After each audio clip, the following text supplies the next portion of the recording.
Bapa, kami mengucap syukur. Engkau ada di tengah-tengah kami. Roh Kudus-Mu menjamah dan mengurapi kami semuanya pagi hari ini, ya Bapa.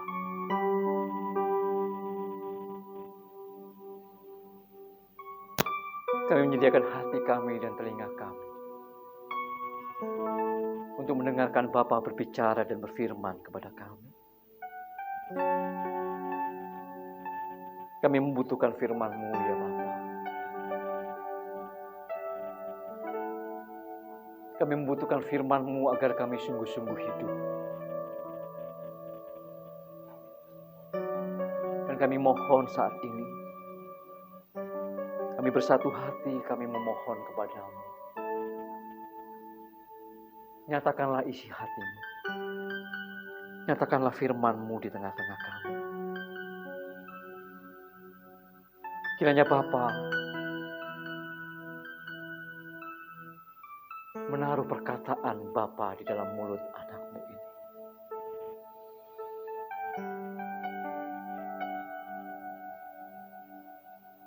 Dan setiap perkataan yang akan aku katakan, ya Bapa, kiranya benar-benar berasal dari Engkau saja. Kami hanya membutuhkan perkataan. Kami hanya membutuhkan firman-Mu. Terpuji nama-Mu, ya Bapa di surga. Di dalam nama Tuhan Yesus Kristus,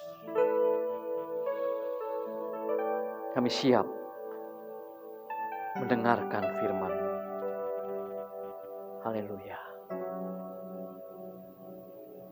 Amin. Amin. Silakan duduk Bapak Ibu Saudara.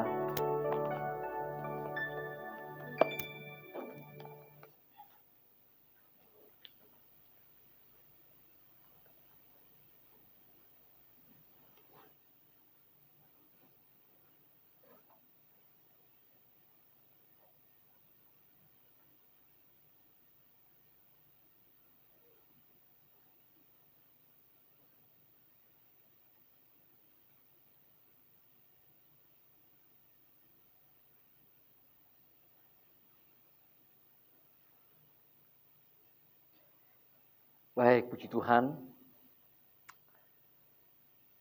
Tema pemberitaan Injil, pemberitaan firman Tuhan pagi hari ini adalah kuasanya yang mengubahkan. Kuasanya yang mengubahkan. Nah, berbicara tentang kuasa Allah, kuasa Tuhan, Bapak Ibu Saudara, maka seringkali tanpa sadar pikiran kita kemudian terbawa kepada perkara-perkara yang ajaib. Ya, mujizat, kesembuhan, atau perkara-perkara yang luar biasa. Begitu kita mendengar kata kuasa Allah, kuasa Tuhan, selalu kemudian yang ada di hati dan pikiran kita yang seperti itu. Ya. Dan memang itu bukan hal yang salah. Bukan hal yang salah. Tetapi itu bukan hal yang utama sebenarnya, Bapak Ibu. Hanya karena kita menjadi bagian daripada perjalanan sejarah gereja yang sampai dengan hari ini. Dalam kegerakan gereja atau kegerakan kekristenan yang terakhir, yang dikenal dengan kegerakan karismatik, maka seolah-olah kuasa Allah itu ya mujizat. Kuasa Allah yang dinyatakan lewat Roh Kudus itu karunia-karunia roh. itu menjadi hal yang seolah-olah otomatis kita ada di dalam diri kita. Nah, pagi hari ini kita mau belajar sesuatu dari Tuhan tentang kuasa yang mengubahkan, yang tentu saja itu adalah kuasa Roh Kudus.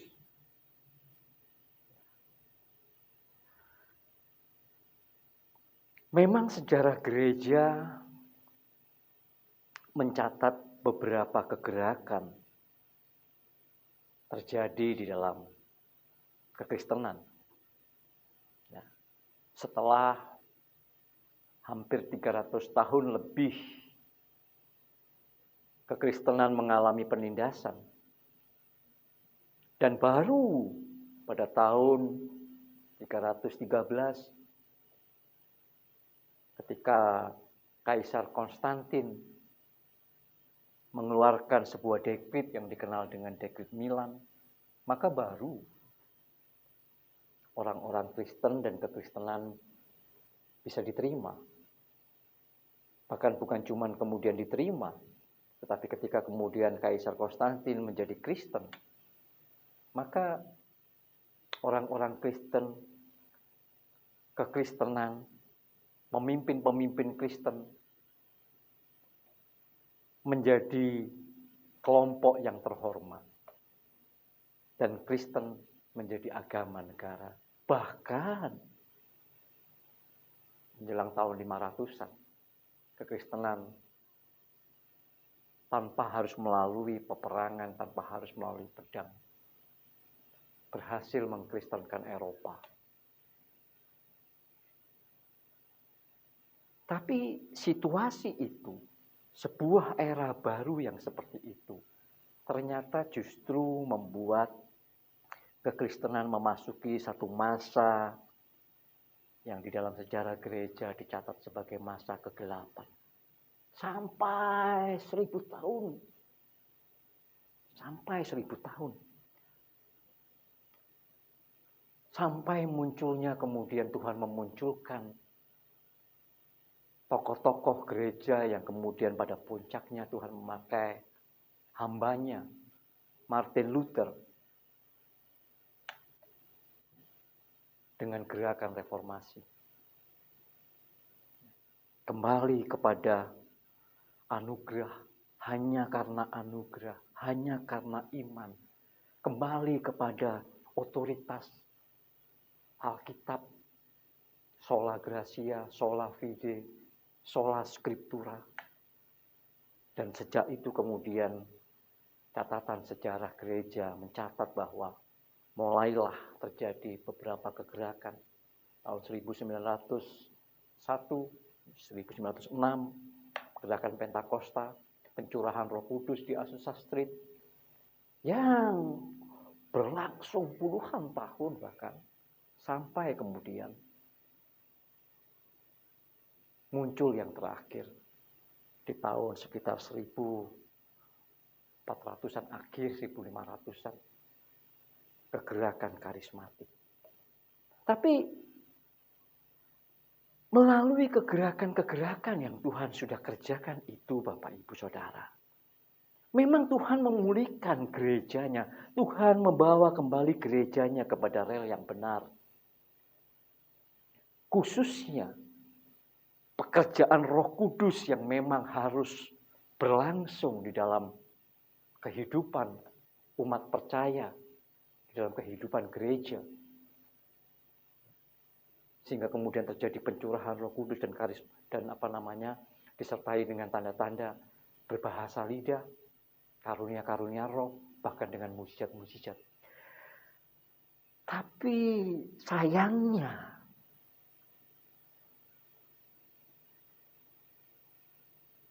seolah-olah hari ini kita merasa, banyak pemimpin Kristen juga merasa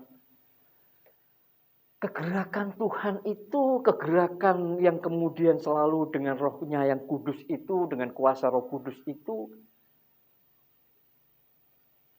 selalu itu karunia-karunia rohani, mujizat. Kalaupun ada kemudian yang mau menginginkan, merindukan sebuah kegerakan lagi, bentuknya pun kalau bisa ingin karunia yang lebih lagi dan kemudian mujizat yang lebih lagi.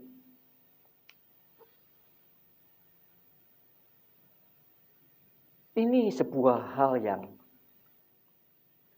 sebenarnya tidak tepat atau kurang tepat, Bapak Ibu Saudara. Karena ketika Allah mencurahkan Roh Kudus-Nya sejak dari abad yang pertama pada saat gereja mula-mula, memang benar ditandai dengan bahasa roh dan karunia-karunia dan mujizat. Iya, betul. Dan memang itu kemudian dipulihkan dalam kegerakan Pentakosta dan reformasi, Pentakosta dan karismatik. Iya, betul. Tetapi kalau kita sekarang merindukan terjadi kegerakan, maka seharusnya bukan itu lagi.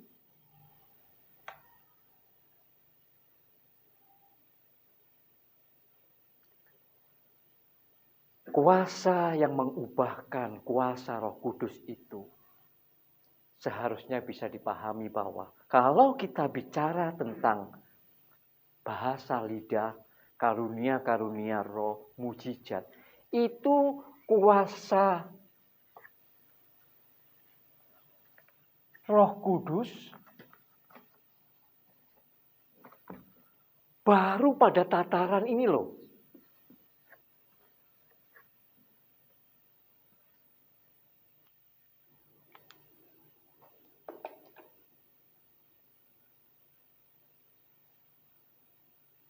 Roh Kudus dicurahkan, kemudian orang-orang berbahasa roh ditandai dengan berbahasa roh. Dan kemudian berkarunia-karunia. Dan kemudian terjadi mujizat-mujizat kesembuhan. Itu baru di tataran tuduh.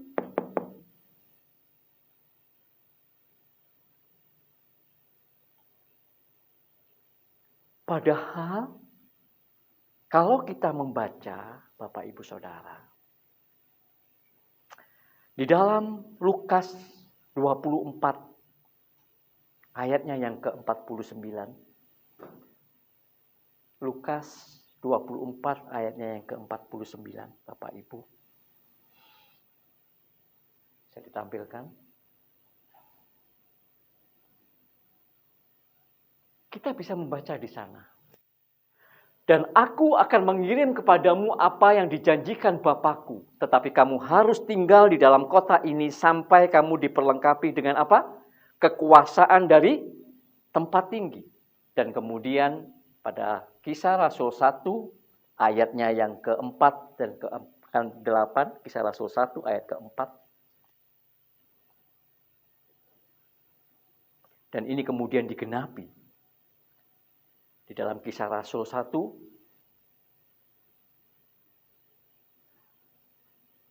pada saat Tuhan Yesus sudah naik ke surga. Pada suatu hari ketika ia makan bersama-sama dengan mereka pada waktu sebelum kenaikannya ke surga. Ia melarang mereka untuk meninggalkan Yerusalem seperti yang dikatakannya di dalam Lukas 4 ayat 24 ayat 49 tadi, dan menyuruh mereka tinggal di situ menantikan janji Bapa itu. Yang demikian katanya, telah kamu dengar daripadaku, selanjutnya ayat 5.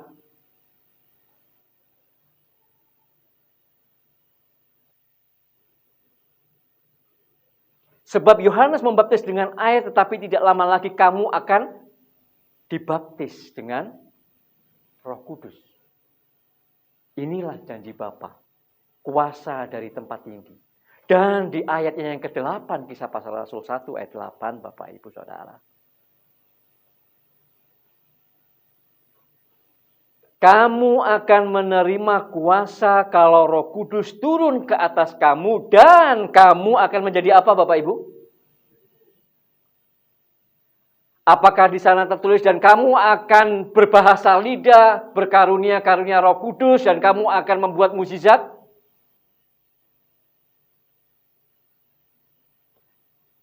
Kamu akan menjadi saksiku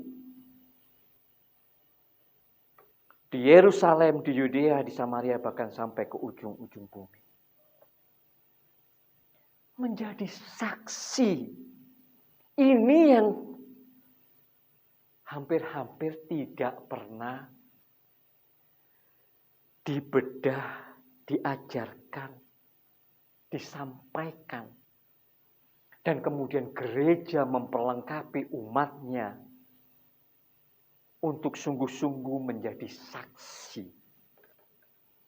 Gereja sibuk dengan berbahasa lidah, berkarunia-karunia, dan kemudian bagaimana supaya membuat bisa terjadi mukjizat. Maka pagi hari ini kita akan belajar pada tataran bahwa bukan cuma kuasa Roh Kudus tuduh, tetapi Roh Kudus itu menjadi tubi. Ini benar. Tidak salah. Tetapi kita mesti ke sini sekarang. Karena memang keberadaan Roh Kudus itu bukan cuma sekedar kita berbahasa roh, berkarunia, dan kemudian melakukan mukjizat. Dan kemudian itu membuktikan bahwa Allah kita hebat.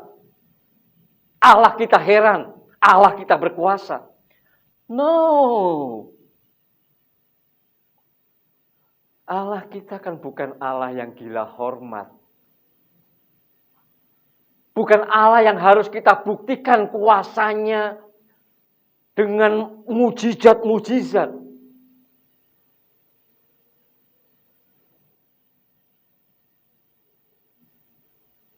Bukan demikian.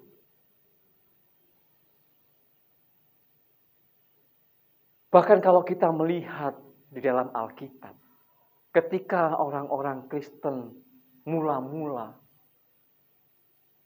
mengalami penganiayaan sebelum tahun 313 itu, sepanjang hampir 300 tahun, Tuhan seolah-olah diam tuh. Tidak ada yang kemudian menunjukkan catatan Tuhan itu membuat perkara-perkara yang ajaib. Enggak tuh. Para rasul dan para murid itu kemudian mereka harus dianiaya, ditindas, bahkan kemudian dibunuh, disalib, terbalik, diseret dengan kuda dan segala macamnya. Seolah-olah ditinggalkan oleh Tuhan.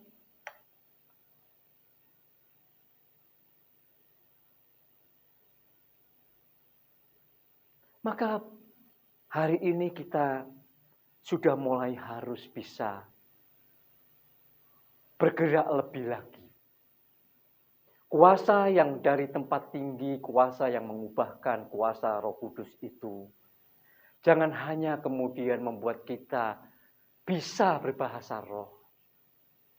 Membuat kita umat percaya berkarunia-karunia roh. Atau bahkan melakukan mujizat. Tapi lebih daripada itu, kuasa dari tempat tinggi, kuasa Roh Kudus, kuasa yang mengubahkan itu harus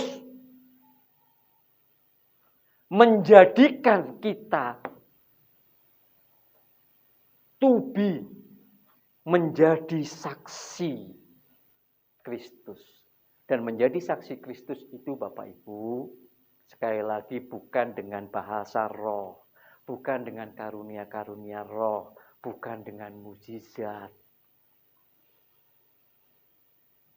Menjadi saksi itu yang Tuhan mau dan yang Tuhan kehendaki dalam tataran tubi ya. Menjadi saksi itu adalah lewat perbuatan kasih. Lewat perbuatan kasih. Jelas Yohanes 15 ayat 8 sampai dengan 12. Ya. Lewat perbuatan kasih. Bahkan Tuhan Yesus berkata di dalam Matius 5 ayat 13-16 bahwa orang percaya, kita semua umat percaya harus menjadi terang. Harus menjadi terang. Harus memancarkan terang melalui perbuatan-perbuatan kasih kita, melalui perbuatan-perbuatan baik kita. Dan itulah yang memuliakan Bapa di surga.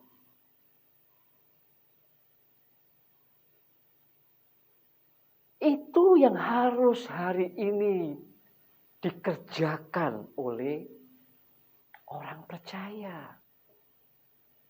Kita nggak menolak, kita nggak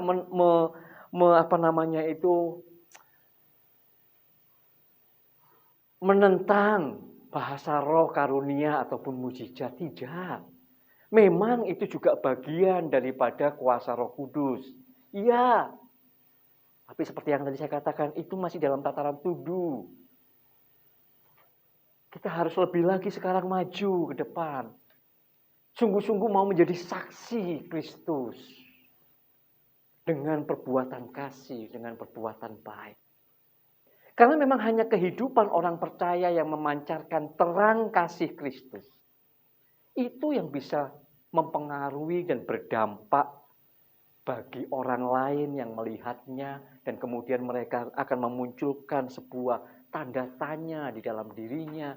Bagaimana mungkin orang kok bisa baik seperti itu ya? Kok bisa memiliki kasih yang seperti itu ya? Nah, maka kemudian mereka akan bertanya-tanya, dan kemudian ketika kita berkomunikasi, bergaul lebih lagi, maka sangat besar kemungkinan mereka juga akan kemudian bersedia mau menerima keselamatan di dalam Kristus Yesus.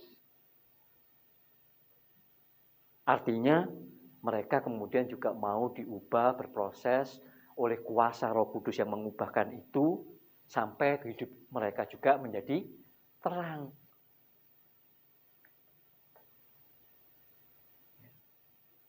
Dan kalau kita amati di dalam Matius 5 ayat yang tadi saya katakan 13 sampai 16, bahwa kita setiap harus menjadi terang. Maka di sana kata perbuatan baik itu ya Bapak Ibu Saudara, dalam teks aslinya itu ternyata menggunakan kata ergon yang artinya mengerjakan. Sebuah pekerjaan yang tentu saja yang namanya pekerjaan itu simultan, berkesinambungan, terus-menerus. Jadi ternyata perbuatan baik itu bukan hanya cuma sekedar 1, 2, 3 kali sesaat begitu, tidak. Tetapi itu adalah sebuah pekerjaan. Ergon itu sebuah pekerjaan. Nah, maka itu menjadi sebuah hal yang harus terus-menerus dan berkesinambungan di dalam hidup kita. Sehingga semakin kita sungguh-sungguh menyadari kebenaran ini, maka terang itu akan semakin memancar. Semakin terang, semakin memancar. Bertambah terang di dalam kehidupan kita.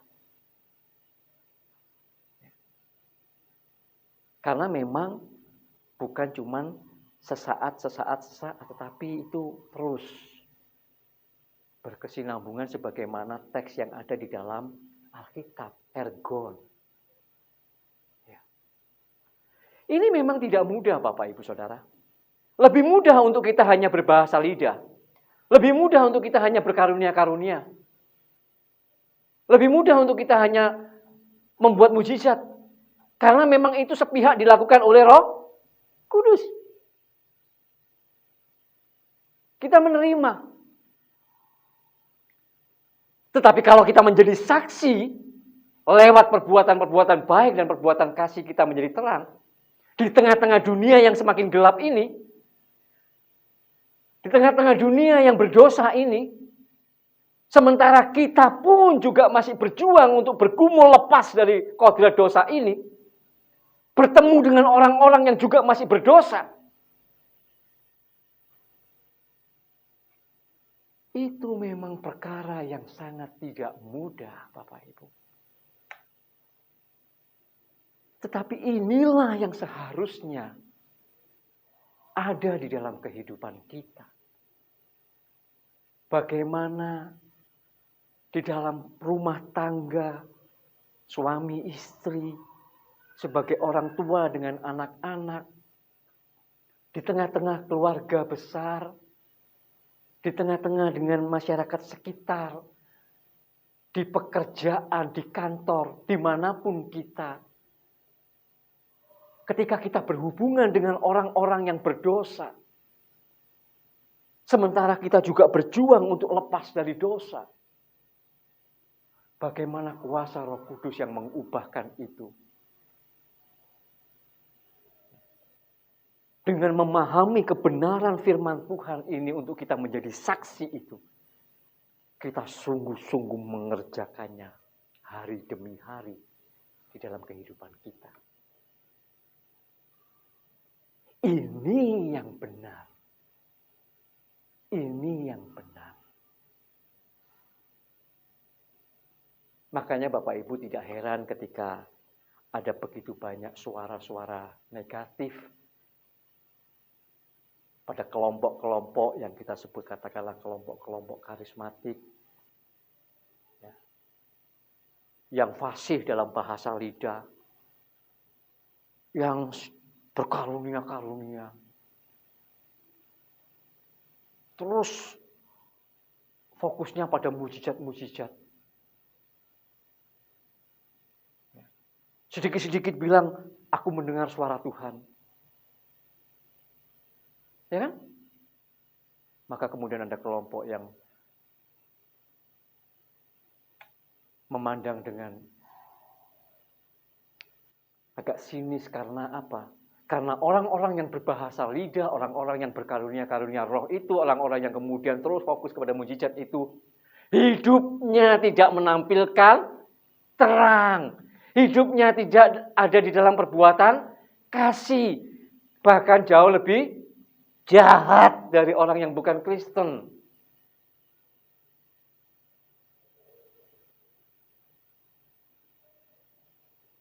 Ternyata mereka tidak menjadi saksi Kristus. Maka itu kita harus sekarang tidak berhenti hanya di dalam karunia-karunia roh, bahasa lidah dan mujizat. Tetapi kita mau sungguh-sungguh kuasa Roh Kudus yang kuasa dari tempat maha tinggi, kuasa yang mengubahkan itu boleh benar-benar mengubahkan diri kita, memproses diri kita sebagai orang percaya. Kita berkarunia, kita berbahasa roh. Kalau Tuhan izinkan kita juga membuat mujizat. Tetapi lebih daripada itu, hari-hari yang kita jalani di dalam kehidupan ini dimanapun kita ada, kita menampilkan terang Kristus lewat perbuatan-perbuatan kasih dan lewat perbuatan baik kita kepada sesama. Ini yang benar. Ya, Bapak Ibu. Dan ini yang harus terjadi dan terus semakin kuat terjadi menjelang kedatangan Tuhan Yesus yang kedua kali. Ya. Kita harus punya sense of crisis loh Bapak Ibu Saudara. Dunia ini tidak akan semakin nyaman. Dunia ini memang sudah menjelang di hari-hari akhir daripada menunggu kedatangan Tuhan Yesus yang kedua. Sehingga kita juga harus menjadi umat yang menggenapi firman Tuhan. Menjadi umat yang benar-benar terpisah dari dunia ini dalam pengertian dunia yang semakin jahat, semakin gelap, sementara orang percaya semakin kudus, semakin suci, dan semakin terang.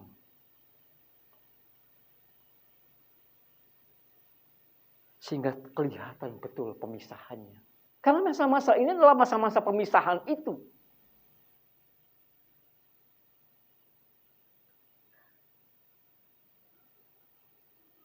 Dan kita tidak boleh lagi Bapak Ibu dalam tataran to be ini. Kalau dalam tataran tuduh mungkin hampir 190% itu memang Roh Kudus yang kerjakan. Karunia-karunia namanya juga karunia. Mujizat memang orang tersebut yang punya mujizat, bukan kan? Bahasa roh juga itu karunia. Tapi kalau di sini, maka kita tidak boleh lagi punya pikiran bahwa kuasa yang mengubahkan kuasa Roh Kudus itu, kemudian di dalam diri kita bekerja secara mistis, secara otomatis kita bisa dengan sendirinya, secara otomatis menjadi saksi. Sama seperti kita dengan sendirinya katakan menjadi bisa membuat mujizat dan kemudian bisa berkarunia. Tidak demikian.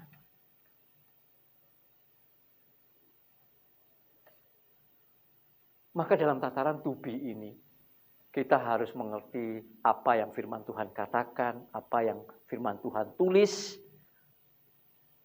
bahwa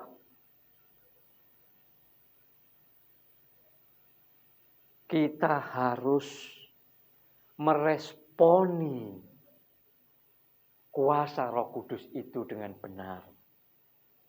Barulah kita bisa berproses menjadi saksi, menjadi saksi, to be.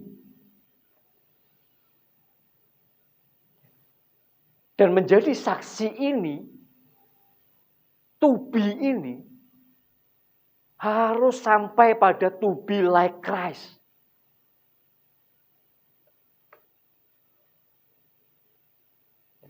Karena memang menjadi saksi itu sesungguhnya juga adalah berarti menjadi utusan Kristus. Dan menjadi utusan Kristus itu harus memiliki kualifikasi yang sama dengan pengutusnya Kristus. Maka adalah hal yang sangat benar sekali Bapak Ibu. Sudah tidak salah lagi kita. Ya. Kita harus memang sudah di sini. To be like Christ.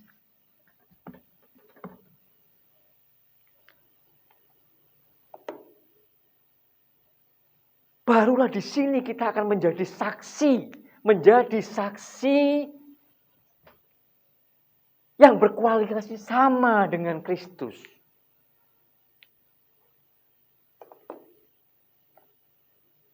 Maka kalau kita membaca dalam Roma, kitab Roma, bagaimana Roh Kudus itu diberikan supaya memimpin, menuntun orang percaya kepada seluruh kebenaran. Tidak kemudian Roh Kudus itu diberikan dan kemudian orang percaya otomatis menjadi mengerti kebenaran semuanya. Langsung memahami kebenaran semuanya. Kan tidak demikian kan? Tetapi Roh Kudus itu menuntun. Roh Kudus yang digambarkan sebagai burung merpati yang gentle itu menuntun dengan lembut, tidak dengan paksa. Orang percaya harus meresponi mau dituntun, mau dipimpin. Yang dalam bahasa teks Alkitab, kata dipimpin itu dalam Roma 8:14 atau Galatia 5:18 itu menggunakan kata ago, dipimpin, dibimbing oleh Roh Kudus untuk bisa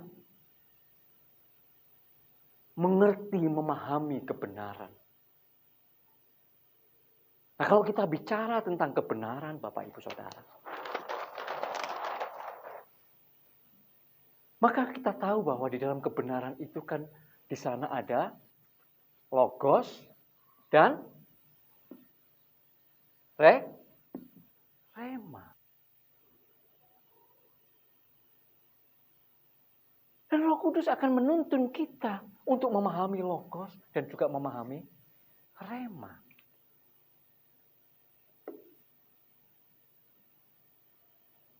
Tapi kita harus menyediakan diri bersedia untuk dituntun, untuk dibimbing kepada seluruh kebenaran itu.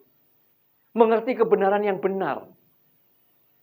Injil Kristus dan bukan Injil yang lain. Barulah kita bisa mengerti kebenaran. Barulah kemudian kita akan mengerti ketika Roh Kudus membukakan lewat peristiwa-peristiwa yang Tuhan izinkan terjadi di dalam kehidupan kita, yang di dalamnya memuat rema. Tanpa Roh Kudus kita nggak ngerti ini. Kita nggak bisa memahami logos dan rema memang. Hanya oleh karena kuasa Roh Kudus kita bisa memahami logos dan rema. Apalagi rema. Dalam situasi-situasi yang sulit, keadaan-keadaan musibah yang tidak menyenangkan, tidak menyukakan, tidak mengenakkan bagi daging kita. Bagaimana di tengah-tengah situasi keadaan yang demikian, yang memang Tuhan ternyata izinkan itu terjadi dalam kehidupan kita. Ternyata di dalamnya, ketika kita dituntun, dipimpin oleh Roh Kudus, kuasa dari tempat tinggi yang mengubahkan itu, kita ternyata di sana mendapati rema. Nah inilah yang kemudian logos dan rema ini yang kemudian akan terus memperbaharui cara berpikir kita. Roma 12 ayat 2 kan? Metamorfoste. Mengubahkan cara berpikir kita sehingga cara berpikir kita tidak lagi sama dengan dunia ini.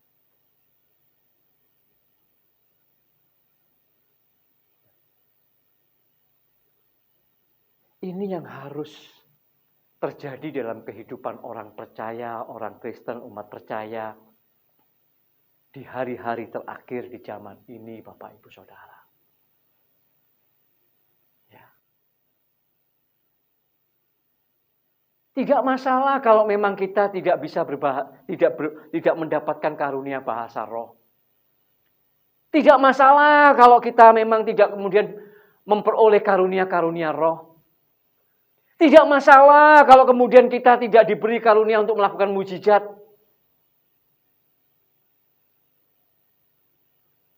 Tetapi satu hal, kita harus menjadi saksi Kristus karena Roh Kudus diberikan di dalam kita, dimeteraikan di dalam kita. Itu harus. Itu harus.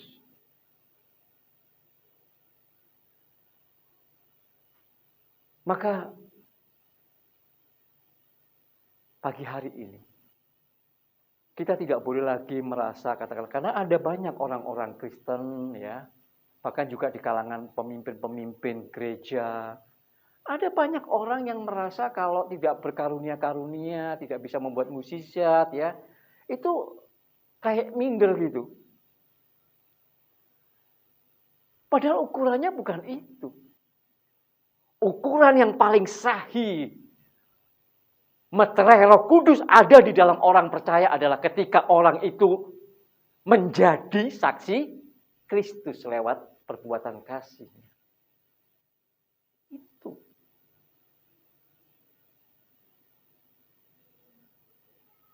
Dan kemudian orang dipimpin untuk mengalami perubahan cara berpikir lewat logos dan rema. Meninggalkan dunia ini.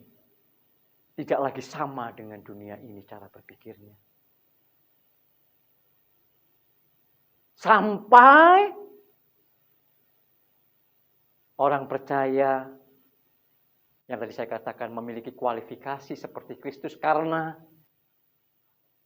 Roh Kudus menuntun, kita bersedia dituntun sampai kemudian kita bisa seiring sejalan dengan Roh Kudus itu. Memiliki yang namanya Roh Kristus di dalam diri kita. Sehingga langkah-langkah kita itu selalu seirama dengan Roh Kudus. Seirama dengan pikiran perasaan Allah. Yang dikatakan di dalam Filipi 2 ayat 5, memiliki pikiran dan perasaan Kristus yang kalau kita baca di dalam Galatia 5:25 bukan lagi digunakan kata ago, tetapi dengan cerdas Alkitab menggunakan kata stoikomen. Seirama seperti orang baris berbaris itu. Bukan lagi menggunakan kata ago seperti di Galatia 5 ayat 18. Tetapi ketika di Galatia 5 ayat 25. Di sana digunakan kata stoikomen yang artinya seirama. Berjalan seirama. Ini Bapak Ibu yang harus kita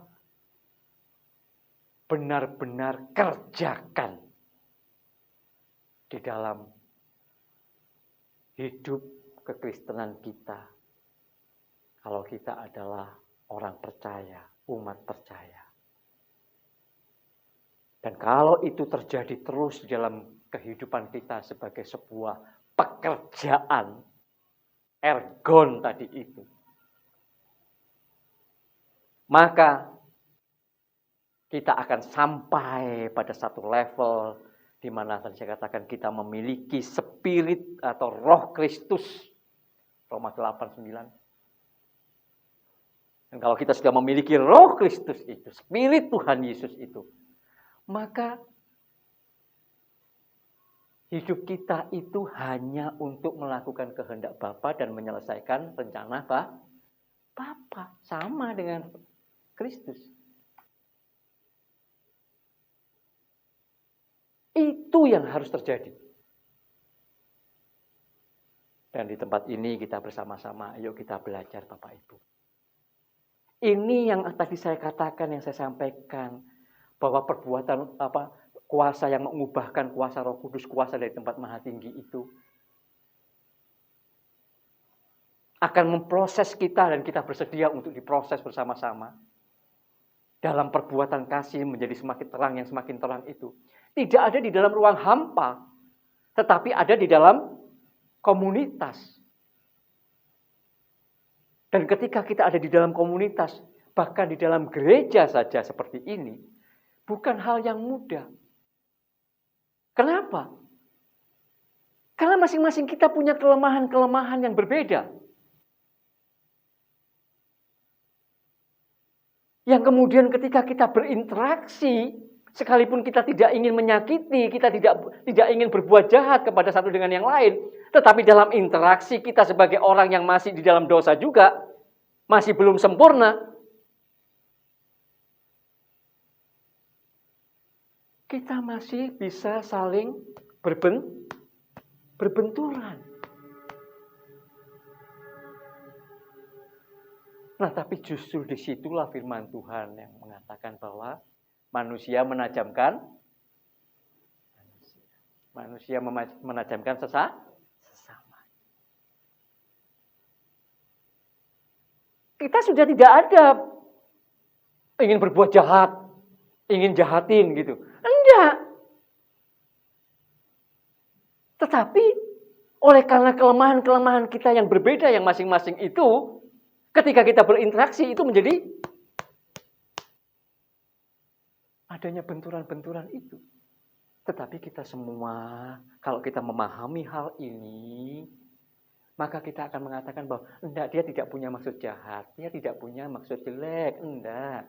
Kelemahan-kelemahan kita lah yang kemudian menjadi terjadinya benturan. Kita semua harus terus bertumbuh, tidak boleh berhenti. Justru inilah akan mengasah kita menjadi orang-orang yang terus mengerjakan perbuatan kasih kita, supaya kita menjadi terang yang semakin terang. Nah, Bapak Ibu Saudara, saya berharap apa yang kita dengarkan pada pagi hari ini boleh membuat kita semakin melangkah maju lagi untuk menjadi orang percaya yang benar-benar mau bersedia menjadi saksi menjadi saksi. Di dalam seluruh hidup kita, kita harus menjadi terang yang memancarkan terang Kristus, sehingga semua orang yang melihat hidup kita, melihat terang itu, dan mereka akan memuliakan Bapa di surga. Bapak Ibu, minggu depan, minggu pertama, kita akan perjamuan kudus. Minggu depan, jadi saya berharap kita menyiapkan diri. Mari kita akan masuk dalam perjamuan kudus di minggu yang pertama, tanggal 7 Februari. Ya, tanggal 7 Februari. Dan saya akan melanjutkan masih dalam tema ini, tetapi bagaimana proses kita menjadi saksi Kristus itu. Benar-benar kita akan menjadi saksi yang berkualifikasi seperti Kristus, dan bahkan kemudian kita akan menjadi saksi yang setia sampai akhir.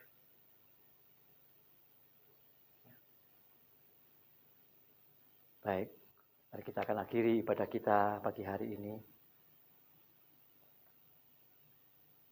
Kita akan berdoa, Bapak Ibu Saudara.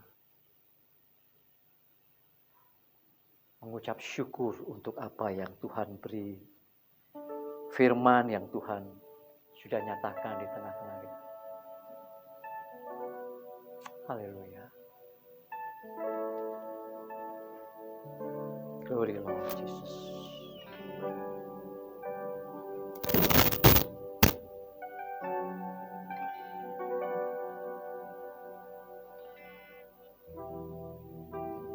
Haleluya.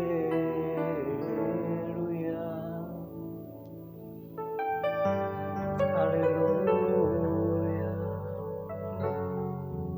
Terima kasih Tuhan.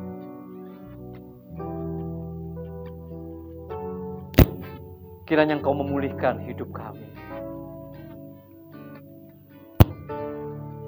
Biarlah kiranya kuasa Roh Kudus yang Kau sudah meteraikan, sudah Engkau berikan di dalam hidup kami. Kami boleh meresponinya dengan benar ya Bapa. Kami menjadi orang-orang percaya umat-Mu yang bersedia untuk dipimpin, bersedia untuk dituntun oleh Roh Kudus. Sampai kami sungguh-sungguh bisa berjalan seiring sejalan dengan Roh-Mu yang kudus. Bapa, kiranya Engkau menolong kami. Kerinduan kami ini ya Bapa.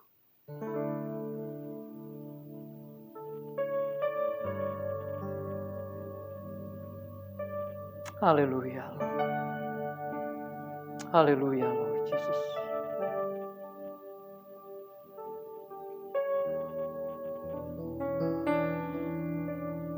Saat ini kami mau sungguh-sungguh membuka hati kami.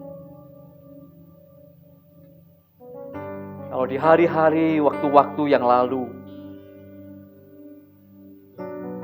kami masih seringkali berjalan sendiri. Masih seringkali kami berjalan menurut keinginan kemauan kami sendiri. Biarlah mulai pagi hari ini, jika kami mendengarkan firman-Mu ya Bapa, kami boleh terus mengasah kepekaan kami, bahwa di dalam diri kami ada Roh Kudus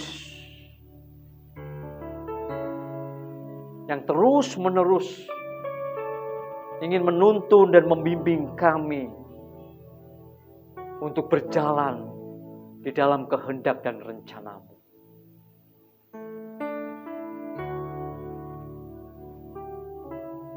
Terima kasih Bapa di surga, kami mengucap syukur.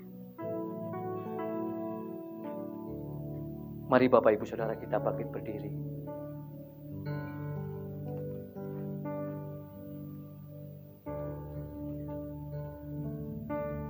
Kita nyanyikan refren daripada lagu tadi. Kubuka hati untuk Roh-Mu Tuhan. Kubuka hati untuk Roh-Mu Tuhan.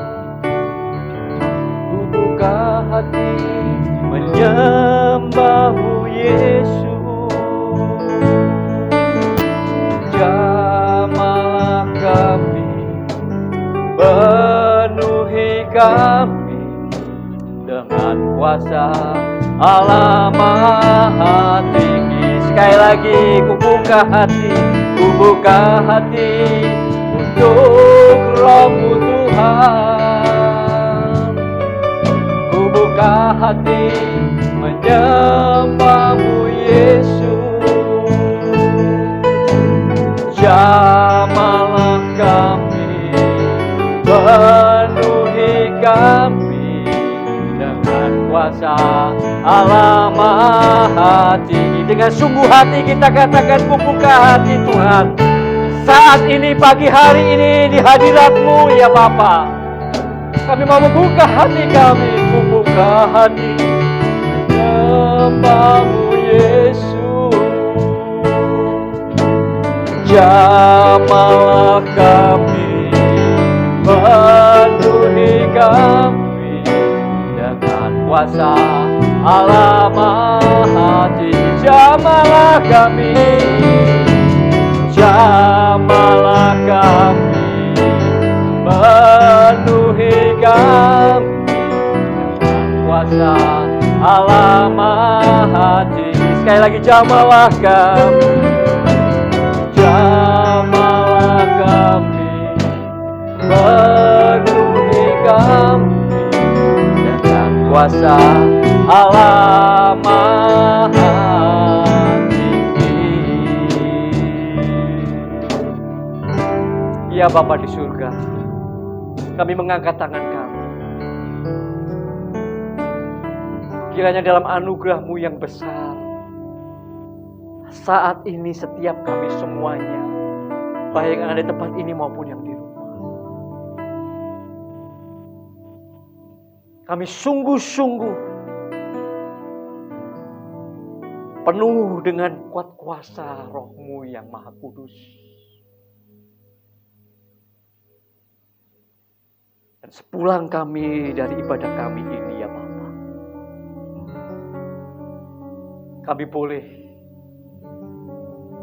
benar-benar berjalan bersama-sama dengan Roh Kudus-Mu untuk menjadi saksi-saksi Kristus dimanapun Engkau menempatkan kami, dimanapun kami berada. Biarlah kuasa-Mu yang mengubahkan itu,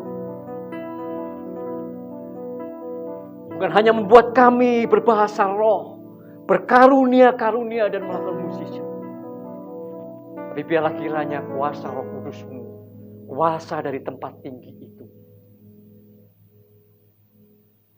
membuat kami menjadi saksi-saksi-Mu ya Bapa, dalam perbuatan kasih kami kepada sesama, dan hidup kami memancarkan terang Kristus.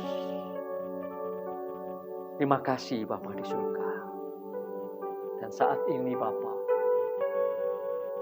kami mohon kepada-Mu, ya Bapa yang maha baik, kiranya Bapa memberkati kami semuanya saat ini dengan berkat-berkat yang terbaik dari surga, berkat jasmani dan berkat rohani. Dan biarlah itu menjadi berkat kekal di dalam kehidupan kami, oleh karena cinta kasih Roh Putra Tunggal-Mu Tuhan kami Yesus Kristus, dan persekutuan bersama Roh Kudus membuat kami semuanya hidup sebagai saksi-saksi Kristus, melakukan perbuatan baik, melakukan perbuatan kasih kepada sesama. Dan Engkau disukakan, Engkau disenangkan. Sungguh-sungguh berkat-Mu yang Kau curahkan bagi kami pagi hari ini menjadi berkat kekal bagi kami semua. Terima kasih Bapa, Engkau yang sudah memberkati pekerjaan tangan kami. Engkau yang sudah memberkati rumah tangga kami. Engkau yang sudah memberkati sekolah kami. Dan Engkau yang memberkati seluruh hidup kami. Kami mengucap syukur, kami terima dengan sukacita. Di dalam nama Tuhan Yesus Kristus, kami berdoa, kami mengucap syukur, kami sudah menerima berkat. Haleluya. Amin. Tuhan Yesus berkati Bapak Ibu Saudara, selamat hari Minggu.